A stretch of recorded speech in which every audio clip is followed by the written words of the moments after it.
Hello, Gets It Flyers, Gaurav here, and Perimeter Institute for Theoretical Physics के researcher नील टूरॉक द्वारा दिए गए mirror universe theory के अनुसार there's an alternate universe जहां एक इंसान का जन्म हॉस्पिटल के बेड पर नहीं बल्कि आग से लिपटी हुई चिता पर होता है। जस्ट इमेजिन, आपका जन्म आपके मरने से हो रहा है। But how? ऐसा ऑल्टरनेट यूनिवर्स कैसे पॉसिबल है?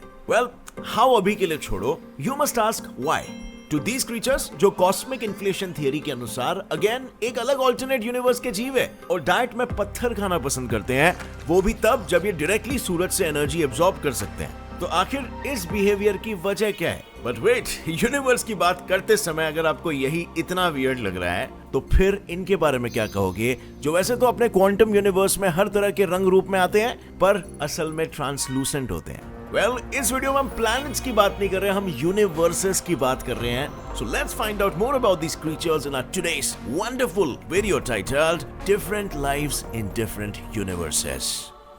22 फरवरी 2010 यूएस के मैसाचुसेट्स इंस्टीट्यूट ऑफ टेक्नोलॉजी यानी कि MIT के ऑफिशियल ब्लॉगिंग साइट पर एक आर्टिकल पब्लिश हुआ था with the name life beyond our universe. इस आर्टिकल को लिखने वाले MIT के फिजिसिस्ट के अनुसार यूनिवर्स का बनना एक तरह का एक्सपेरिमेंट है जो बार बार रिपीट होते रहता है with different physical laws and constants. फिर जब इन्हीं एक्सपेरिमेंट से मल्टीपल यूनिवर्सेस पैदा हो जाते हैं तब इन एक्सपेरिमेंटल यूनिवर्स में से सिर्फ वही यूनिवर्सेस स्टार्स, गैलेक्सीज और जीवों को पैदा कर पाते हैं जिनमें सारे फिजिकल लॉज और कॉन्स्टेंट्स काफी परफेक्टली बैलेंस्ड होते हैं और लाइफ को सपोर्ट और इवॉल्व करने में केपेबल होते हैं।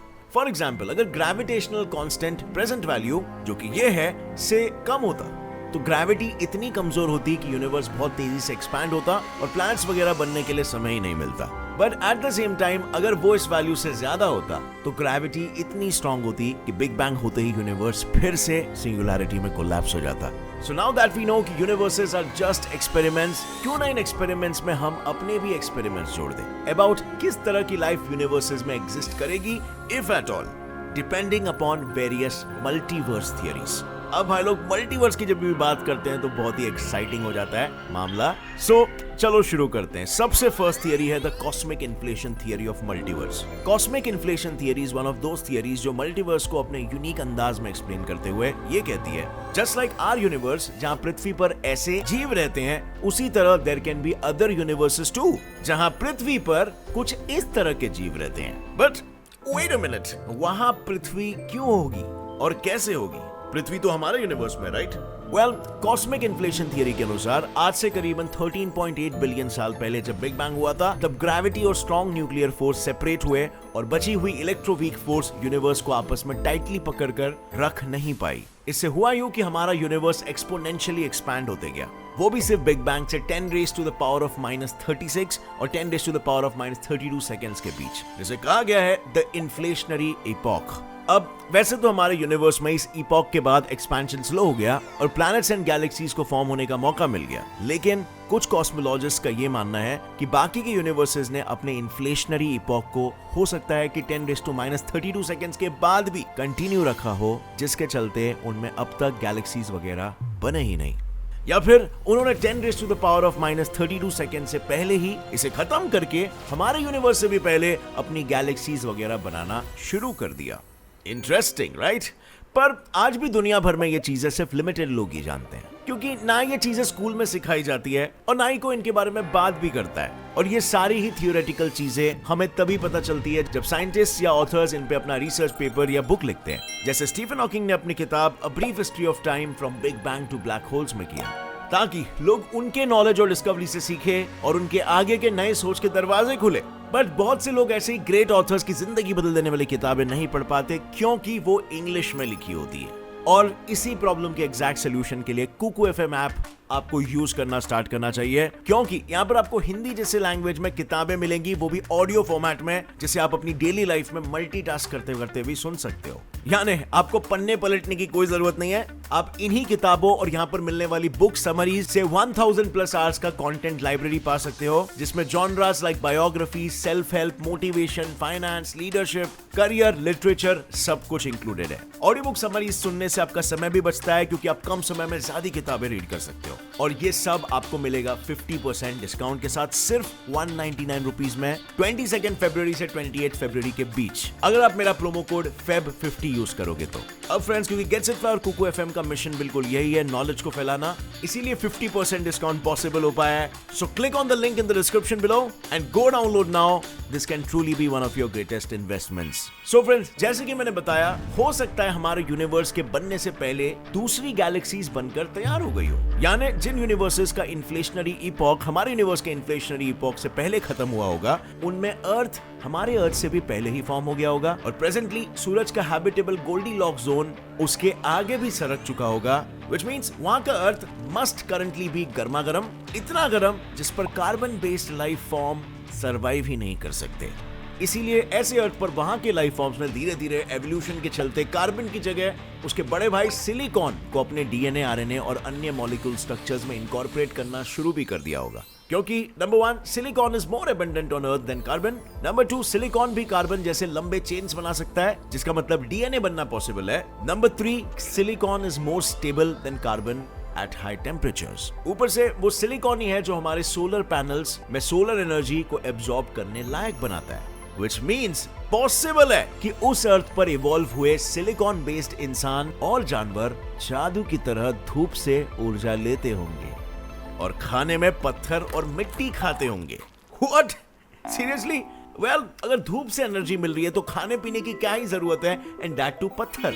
तो भाई लोग, बच्चे भी तो पैदा करने हैं ना, जिसके लिए चाहिए extra silicon, and what is better source of silicon than soil and rocks. खैर, अब ये मत कहना कि ये जीव क्वार्ट्ज के क्रिस्टल्स एक्सक्रीट करते होंगे या फिर पिछवाड़े से सैंड की बरसात करते होंगे। चाचा, ये सवेरे सवेरे क्या मेरे को यही देखने का है क्या? Well, इतना डिटेल में मैं नहीं जाना चाहूंगा क्योंकि स्पेक्यूलेशन बहुत ही ज्यादा हो जाएगा, बट या silicon based life definitely possible होगा in other universes and that's so cool, right? यहाँ पर कार्बन बेस्ड डीएनए, वहां पर सिलिकॉन बेस्ड डीएनए जैसा कोई स्ट्रक्चर हो सकता है। Number 2, the quantum theory of multiverse. ये बहुत इंटरेस्टिंग है। आज से 4.5 बिलियन साल पहले जब हमारी पृथ्वी बनी, तब उसे हैबिटेबल बनाने के पीछे कई सारे फैक्टर्स का हाथ था, जैसे कि कॉमेट्स का पानी लाना, थिया का टकराकर चांद बनना, चांद का इस पृथ्वी को स्टेबल रखना, एंड ऐसे ही बहुत बहुत कुछ। नाउ इमेजिन कि थिया पृथ्वी के बदले मार्स से टकराया होता तो वेल, हम कह सकते हैं कि ये एक पॉसिबिलिटी थी, और इमेजिन करो ऐसे कितने पॉसिबिलिटीज होंगे, लाइक अनकाउंटेबल। और इन्हीं सारे पॉसिबिलिटीज से भरे आउटकम्स की बात करती है पैरेलल यूनिवर्स की क्वांटम थियरी। इट सेज कि जब भी there are multiple possibilities involved, हर नई पॉसिबिलिटी एक नए यूनिवर्स को जन्म देती है। एंड माइंड यू, यहाँ पर हम आपके हेमा की जगह राखी को चुनने पर क्या आउटकम्स होंगे, ऐसे छोटी छोटी पॉसिबिलिटीज से लेकर थिया अर्थ की जगह मार्स को चुने तो क्या आउटकम्स होंगे, ऐसे बड़े बड़े पॉसिबिलिटीज, इन सब की बात कर रहे हैं। फॉर एग्जाम्पल, अगर थिया मार्स से टकराया तो आज पृथ्वी से ज्यादा मार्स स्टेबल होता, और जहां पृथ्वी प्रॉब्ली एक बंजर जमीन होती, वहीं पर मार्स कुछ ऐसे कलरफुल जीवों से भरा हुआ होता, क्योंकि यहाँ पर समय के चलते बटरफ्लाई इफेक्ट क्रिएट हुआ होता, बिकॉज थिया के टकराने से मार्स का इंक्रीज होता मास, उससे कुछ हद तक बढ़ती उसकी ग्रेविटी, साथ ही उसे मिलता एक बड़ा सा चांद, और इसी बड़े चांद की टाइडल फोर्सेस से होने वाले खींचातानी से मार्स होता थोड़ा रहने लायक गर्म ही, which presently is way too cold. Now, I know you must be thinking कि इस सब से तो सिर्फ ग्रेविटी और टेम्परेचर जैसे फिजिकल फैक्टर्स में ही थोड़ी बहुत तब्दील आएगी। मार्स का एटमॉस्फेयर तो फिर भी मीथेन से ही भरा रहेगा ना, which is toxic। तो यार, मैंने बोला ही कहाँ वहाँ हमारे पृथ्वीवासियों जैसे जीव रहेंगे। हो सकता है कि वहाँ रहने वाले जीवों के सेल मेम्ब्रेन्स असल में एक्रिलोनाइट्राइल से बने हो, जो अकॉर्डिंग टू रिसर्च वैसे तो बिल्कुल हमारे सेल मेम्ब्रेन्स में मौजूद फॉस्फोलिपिड्स जैसे ही बिहेव करते हैं, पर मीथेन वाले एनवायरनमेंट में फॉस्फोलिपिड से ज्यादा स्टेबल है। ऊपर से ओरिजिनली तो एक्रिलोनाइट्स ट्रांसलूसेंट होता है, बट अलग अलग इंप्योरिटीज ऐड होने पर ये अलग अलग रंगों में तब्दील हो सकता है, जिसके कारण मार्शियंस कलरफुल नजर आएंगे, with some fats to withstand cold and some extra transparent eyelids, जो मार्स के स्ट्रॉन्ग विंड से आंखों को प्रोटेक्ट करे। लेकिन कुछ कॉस्मोलॉजिस्ट का मानना है कि प्रोटेक्ट तो अपने आप को ये कॉस्मोस भी करते हैं by producing finite types of matter, forces और एनर्जीज, जो अगेन एक फाइनाइट नंबर ऑफ वेज से एक दूसरे से इंटरैक्ट कर पाते हैं। So how can we say that we have infinite types of universes? अब देखो, इस थियरी का एज सच कोई स्पेसिफिक नाम हमें नहीं मिला है, बस ये कॉन्सेप्ट है। इसीलिए for ease I would just like to call it the finitistic theory of multiverse. इस थियरी के अनुसार, जैसे कि मैंने पहले कहा, क्योंकि there are just limited types of matter, forces and energy, सिर्फ कुछ सर्टेन यूनिक कॉम्बिनेशंस ही बन सकते हैं, जिसके बाद वो कॉम्बिनेशंस फिर से रिपीट होने लगेंगे और सेम ही यूनिवर्सेस फिर से पैदा होने लगेंगे। Which makes sense, right? क्योंकि अगर आप हमारे गैलेक्सी में ही देख लो, अगर हमारे गैलेक्सी में throughout physical laws same है, एलिमेंट्स भी काइंड ऑफ सेम है, तो कुछ लिमिटेड किस्म की लाइफ फॉर्म ही पॉसिबल होगी, राइट? वैसे यूनिवर्स के केस में भी कई सारे यूनिवर्स में आप जैसे एग्जैक्ट इंसान होंगे, जो आप ही होंगे, सेम मिल्की वे में, सेम सोलर सिस्टम में, सेम अर्थ में, बस सिर्फ उनमें सिर्फ कुछ चीजें अलग होगी। जैसे में भी हो सकता है उनका बाल आपसे अलग हो, या फिर दांत, या फिर आंख, या फिर नाक, या इवन पर्सनालिटी ट्रेट्स। जैसे सूटकेस का वो कोड वाला लॉक होता है ना, उस लॉक में 0 to 9 के 3 रोलर्स होते हैं, जो साथ में 1000 यूनिक कॉम्बिनेशंस ही बना सकते हैं, जिसके बाद वो कॉम्बिनेशंस फिर से रिपीट नहीं होगा।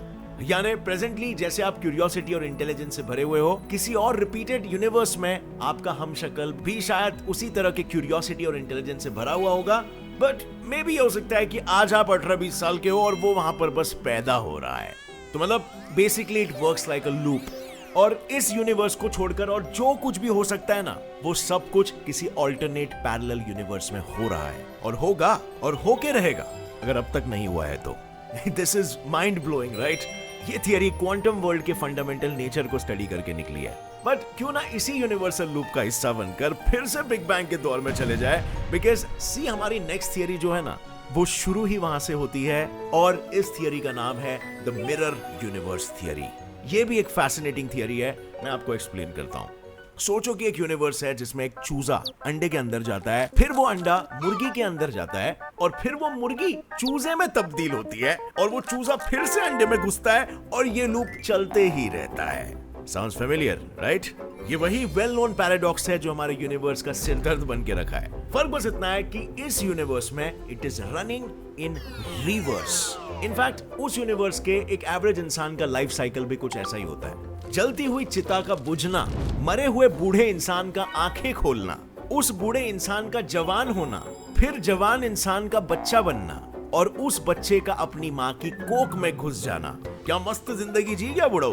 वेल, इंटरेस्टिंगली इस यूनिवर्स के अर्थ का आसमान भी शायद नीला नहीं, बल्कि उसके complementary colour yellowish orange tone का नजर आ सकता है, because of the way light might interact with the anti matter over there. Wait, that's something new. Anti matter कहां से आ गया भाई?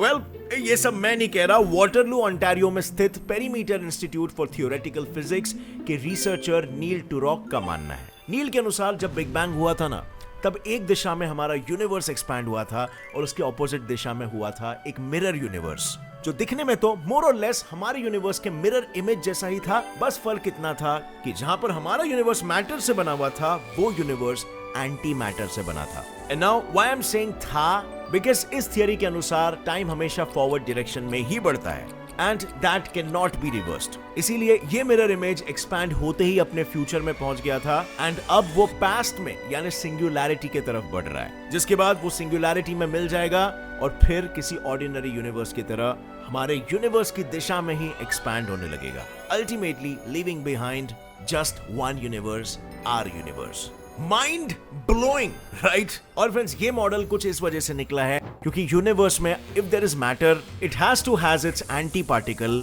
टू बैलेंस इट आउट, और वो एंटी पार्टिकल हमारे यूनिवर्स में तो नहीं मिलता। तो साइंटिस्टों का मानना है कि एक दूसरा यूनिवर्स बना था, एक मिरर इमेज, एक मिरर यूनिवर्स, जो टोटली एंटी मैटर का बना था, जो हमारे ऑपोजिट डायरेक्शन में है। जस्ट दैट उस यूनिवर्स में आपको मैटर नहीं मिलेगा, और इस यूनिवर्स में आपको एंटी मैटर नहीं मिलेगा।